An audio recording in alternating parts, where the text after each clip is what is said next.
What's going on, everyone? Nick from Comic Culture here. We're going to continue our Batman Year 1 playlist here. We're going to go over Part 4, Frank Miller, Dave Mazzucchelli. This is the last issue of the Year 1 storyline, and there's some pretty cool stuff, some cool cliffhangers at the end of this one we're going to get into right now. May 1987, Batman 407. Great splash page like the previous issues we're opening up with.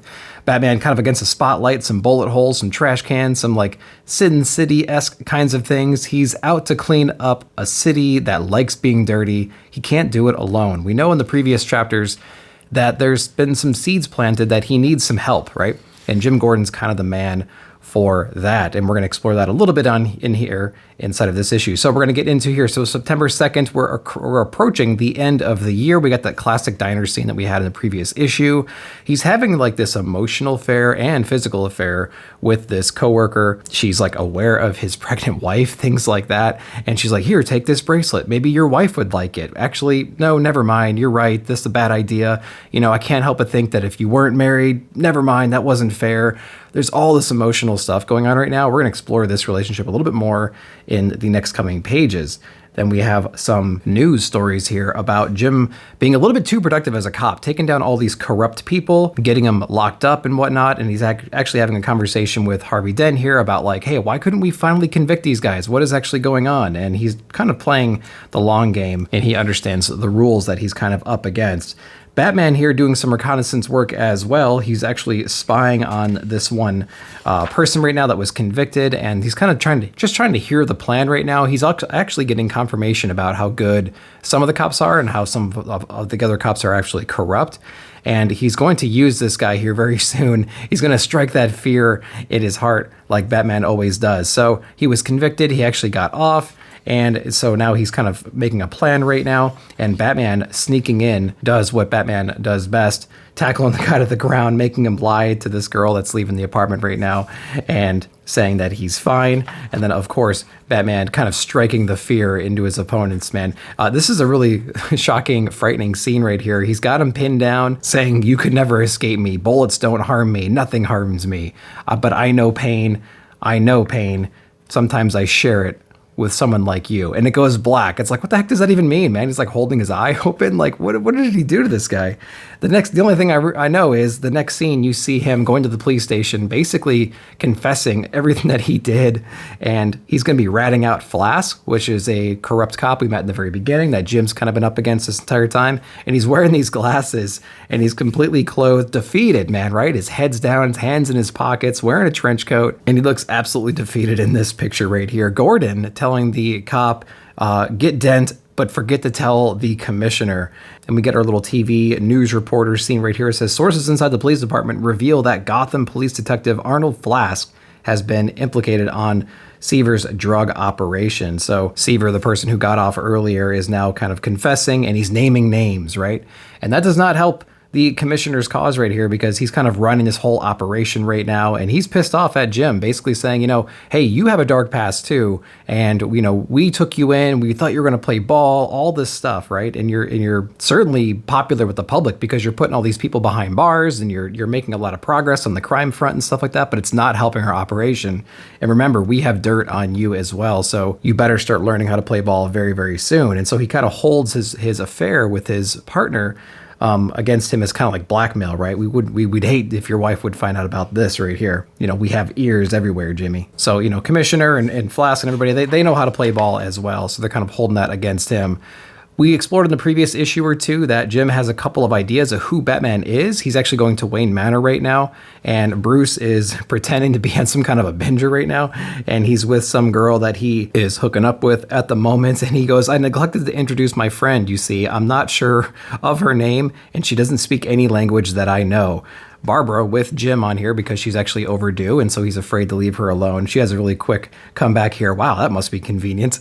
So Jim gets a good little kick out of that. But basically here we're talking about, you know, Bruce Wayne's always got an alibi. You know what I mean? He had the flu, and then he was hungover or something like that, but he still said that he would meet Jim and talk to him about some stuff. And so this is September 15th. They're having this conversation. Bruce Wayne's putting on quite the show just to kind of showcase to Jim and Barbara here that he's not the man that could possibly be the Batman in this instance. And so, Gordon leaves with some hesitation, you know what I mean? So he's like, if somebody was wearing a cape, fighting criminals, things like that, he would go pretty far to protect his secrets. And so he's not so sure that he bought that whole routine. And Barbara over here, she's a little concerned, sees Jim's getting a little bit depressed because he's like, man, this guy keeps a lot of secrets. Well, speaking of secrets, honey, there's something I need to talk to you about. The car's parked outside for a long time, and Bruce obviously notices that. Alfred here making some quick references to Superman over in Metropolis, but that pretty much wraps up the scene over here. We do go back to Flask being interrogated by Jim and some other cops, presumably Dent or something like that. And he's going on and on about like, hey, Seavers ratted you out. He gave us names, he gave us numbers, he gave us dates and times and all this kind of stuff. And you were spending a lot more than you were earning, so you better start fessing up. You're looking at 10 years of prison. And he makes an idle threat, oh, that's if Seavers can actually survive to testify. And his lawyer quickly steps in that he did not mean that. We're going to fast forward over to October 5th right here. We have Barbara basically confessing to the commissioner, supposedly, that, yeah, she knows about the affair. He can't hold that over Jim's head anymore. He actually confessed himself to the affair that he was having at work. We have Seavers right here. This is kind of speeding up pretty quickly. October 5th to October 7th, Seavers actually was slipped rat poison, but they're able to pump his stomach in time. Seavers is still going to testify against Flask, even after his attorney quit. So whatever fear Batman put into him, man, it's definitely sticking. And then we're, again, progressively pretty quick. A couple of days later, Barbara gives birth to little James Gordon over here. It's a boy. Your wife is fine. And then nearly a month later, we're going to touch in with Selena Kyle. We have again, the classic little news broadcast here saying that there's been a series of cat burglars and Commissioner Loeb's private collection of pop memorabilia is valued at $40,000. She was thinking that he was going to have jewels and diamonds and cash and stuff, but it's all these like weird collectible dolls and things. And she's over here ripping the heads off the dolls, which is funny. And they're Peanuts characters, throwing the doll heads over at the TV screen because she's just so fed up with everything. And she goes, you know what? There's this guy, Roman. He's got tons of money. He's got a huge fortune. I'm going to go over there and scratch his face up, steal all that stuff. And that's how I'm going to get my money. And of course, we knew that Loeb didn't have a lot of cash and money and stuff like that. He had a bunch of toys. And so here's like Donald Duck and a bunch of stuff like that. We saw a Peanuts phone earlier, something like that. And so, yeah, no surprise that he had nothing of value there. Another little news article here. Industry experts were stunned by demonstration of unheard of possibilities for lightweight durable plastics. Wayne Chemicals diving into chemical plastics. Why? Well, especially lightweight ones. Well, he's trying to build like a little bat suit, trying to improve all of his stuff. Again, this is year one, so he's making all these adjustments. He's using his Wayne Corp money and funds and outreach and everything to further his own stuff. We saw this in the Batman Begins movie. Exact same stuff is going on here. And he's using this wing glider that he put together now to go touch base with Roman, who is the person that Catwoman is going to attack next. But Batman's trying to get some dirt on these guys, recording their conversation when Selena attacks, starts taking out some of the guards over here. And this is really the first time, I think, that like Batman and Catwoman are seeing each other in their own costumes, and they're both in the same area, if I remember correctly. And so she's doing pretty well, but she's outgunned right here. She's got tons of guys around her yelling at her, I want her alive, in pain. Oh my God, somebody help me. She promised before she's going to start scratching eyes because she's trying to be a lot more serious, right? She wants people to take her much more serious than they are right now. Before she can attack, or before they can attack, you start seeing all these people just start collapsing on the ground, and you notice little batarangs, presumably like poison tipped or whatnot, getting thrown at all these guys. Now, there's nobody up here in this balcony just yet. You don't see Batman anywhere over here. But as all these guards start dropping because they get hit by these poison darts, this guy over here is yelling about his face still when Selena scratched him up. You do see a shadowy figure kind of disappear. It's almost like the Batman symbol, like the 89 Batman symbol in a way, but maybe it's like him turning his cape and walking away. Selena catches the side of him over here, and then she kind of looks down and smiles, and she draws her claws. She's going to tear that guy's face up like she promised in the beginning. And this is probably like the most comedic scene down here. This is November 3rd. They're back over in Wayne Manor. It looks like there's snow or whatnot all over the place. Alfred's reading this newspaper article saying, Master Bruce, I've come across a fascinating piece in the Times. Concerns of lack of sleep among the marginally sane. And of course, Batman doesn't want to hear that. He's listening back at the tapes to try to figure out clues of what's going on in here. And Alfred continues, marked increase in paranoia. So he's just completely getting underneath his skin here for sure.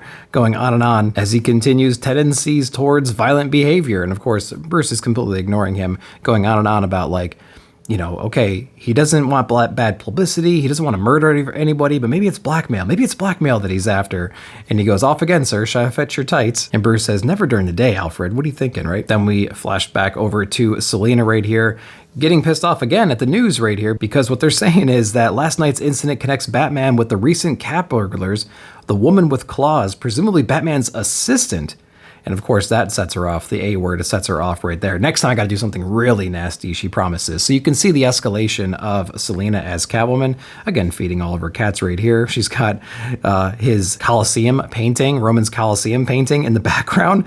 We're led to believe she stole it from that. And then we go over to Roman, I'm guessing. Gordon Johnny. Once a man becomes a father, he's never truly free. Suggests the man like, hey, he's a family man right now. Let's use that to his advantage. Listen closely. And then we go over to Jim and Barbara. We have little James crying right now. Oh, it's Jim's turn to feed, which if you've ever been in that position, that's definitely a bargain you strike up with your wife. And so while he's feeding, he gets a phone call from the commissioner, some ridiculous charge, right? Or some ridiculous task he's supposed to go on, some kind of like low-level domestic case. The point is we got to get Jim out of the house. And while he's doing that, he's kind of having a realization right now, like a third-rate witness and a nickel and dime, open and shut domestic grievance, that and Loeb knows I've only had 2 hours of sleep. What a maniac. They should arrest, he almost hits Bruce supposedly over here. What a maniac. They should arrest. Wait a minute. And he's slowly realizing that something is not right now. Heading to my garage. I don't recognize him. Suddenly my stomach's cold as death and I'm twisting the wheel again. He's making a 180, trying to get back to the parking garage now. Bruce, as Batman right now, he's kind of put all the pieces together. He knows that Roman is actually out there to blackmail Jim or do something worse, maybe harm him in a permanent way. And again, he's using his family. And so Bruce is actually parking into the shadows. He knows something's going down. He's trying to intervene, but he notices that Johnny, Roman's kid, actually has James right now in the back seat of his car, and he's got a knife to him, and they have Barbara as a hostage as well. Of course, Jim, with all that target practice, some of that frustration that he's been building up lately, he takes matters into his own hands, taking out some of the guys, not before he gets shot in the shoulder though, but the car gets away and he hears the motorcycle starting up in the background. Not knowing who it was, he actually turns really quickly and shoots right for the core, taking his bike, not realizing that that was Batman, knows Bruce Wayne is Batman the whole time, trying to, save the day. But luckily there's a bike on the ground. He fetches that and he's on the hunt right now. Barbara, retrieving the gun, holding it to Bruce Wayne here, doesn't really know it's Batman, doesn't know that he's here to help, says, don't, I'll kill you. Miss Gordon, you have to trust me. I won't let your boy die. And he runs off. I won't let your boy die. And he runs off while she is still kind of in shock at that moment. Now, this next scene is going to be pretty cool. We have Bruce jumping on the bike on the pursuit. We have Jim on the motorcycle that he stole from Bruce, hunting down the guy who's just kidnapped his son. He actually pops the tire, but does it while they're crossing a bridge? I don't know. I guess you take the shots you can take, I suppose. And of course, the car is going to slam into the bridge supports, and he doesn't hear a baby crying, but he sees that he got one of the goons right here. But Johnny, in the back seat with the kid, on the attack, once again, starting to threaten to kill Jim. They actually get into a little bit of a scuffle here up against the rails, and during the whole fight, the baby actually slips, and we see this red panel here with this giant no as this child is just falling to its death. The previous panels we saw that Bruce Wayne got there on the bike, he's jumping up into the rafters, kind of like watching all this stuff. He's Batman, man, he takes that high approach, you know what I mean? He sees the kids falling and leaps down to save him. And luckily, there is a whole bunch of mud and stuff on the bottom because that's what they fall into instead of a river or rocks. Barbara arriving on the scene, just desperate to see what has happened. Jim is down there with Bruce and the baby. The baby is crying. The Johnny, Roman's son, presumably dead or unconscious down here. Then Jim turns to this unknown person to them at the time and says, you must be wearing some kind of armor underneath that jacket. He only responds with yes. Jim saying, I'm practically blind without my glasses. Sirens are coming. You better go. So whoever this mysterious person is, he's in debt to him. But I think that he's putting together the pieces right now that, yep, this is a partnership in the making. And this is something we're obviously going to explore in future Batman issues. The next couple of pages are kind of wrap-up pages. saying essentially that Flass was a lot smarter than anybody knew. He made records of all the conversations with the commissioner and all the corrupt dealings, all the dates and times, and were all there. And he was confessing all this stuff just a few days after being in jail. And then a bunch of other people were arrested and let go, but there's a lot of other things that are happening right now. Things are in a much better spot. And then Jim's former partner, she's doing well in New York. Barbara and Jim are doing some marriage counseling right now that she's not too thrilled about, but they're making progress. And they're investigating this new lead right now because there's a big panic going on. Someone's threatened to poison the Gotham Reservoir. He calls himself the Joker, but I've got a friend who might be able to help. Should be here any minute. And Jim's actually got like a little smile on his face sitting up on top of the building up here. This is pre-Bat Signal. So that's how we end Batman issue number 407. I really enjoyed this series overall just because it's really honing in on Batman's detective side. He had to put a lot of pieces together. Jim's got a spotlight, obviously, in this whole entire series, as we, the reader, are kind of living the story through his perspective, seeing all the different corruption in Gotham. We touch base on Batman every once in a while, seeing the evolution of that character. We get to touch base with Selina, seeing her evolution as well, from like someone who works in the streets to somebody who wants to take it to the next level, and she grabs her own costume and starts, stealing from the rich and giving to the poor kinds of stuff. Some detective work paying off with Jim and his family and just being there at the right place at the right time and setting up this relationship that's going to be very beneficial for everybody. Really loved this whole entire series. I thought it was great. Let me know, once again, if you were around when Batman 407 came out. What was the culture like back then? What was the reception? What was your first impressions reading this year one storyline, man? I would really, really love to hear more about that. But thank you very much. If you haven't checked out my other key comic breakdowns, I've done close to 24 by now. So check out that playlist if you have not yet. But thanks again for watching. Like, subscribe, share, hit that bell notification to be alerted when I put out a new video. Thank you very much. See you in the comments.